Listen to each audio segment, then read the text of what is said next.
And the initial conversation was, that John was like, we made the first film, that's great, and I'm gonna, you guys figure out what you want to do with the second one. And then slowly I said to him, okay, we're gonna go out to some writers, we'll get some ideas. And I started bringing ideas to John to see what he thought of all these ideas. And nothing was really sparking. And he's like, I have an idea. And I said, well, okay, if you have an idea, why don't you think about it and get back to me? Next thing you know, he's like, I have an idea. It's pretty fleshed out. And I said to him, well, maybe you should write it. And then he started writing it. And next thing you know, he's like, maybe I'll direct it. And so here we are today.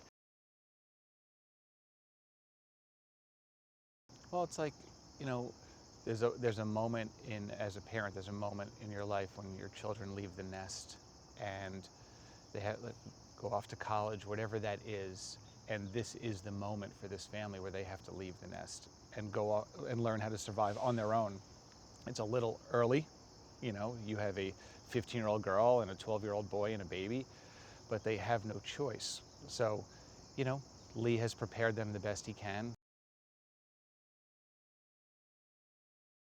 The casting in the two movies is all John Krasinski, and for every single role, he called me and said, this is who I think is perfect for this character when he wrote them.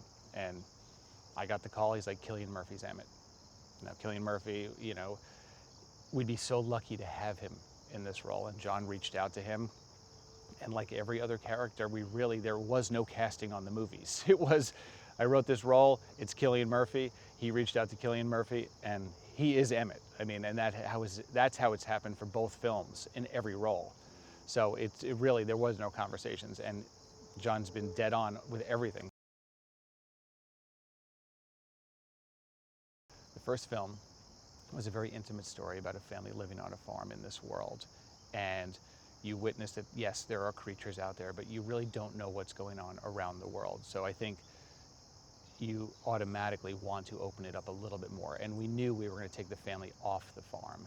So, yes, it was definitely a choice to show that this has happened all over the world. It was a phone call from John to Djimon, and Djimon loved the original film and wanted to be part of the franchise and what we were building out. And John pitched this idea of what his character means to this world, and Djimon jumped right on board. I mean, was on a plane 3 or 4 days later and was with us. And, it's again, you're sitting behind the monitors and you're watching, and it's just those moments where you can't believe you have someone like Djimon playing this role, and how lucky we are to have him.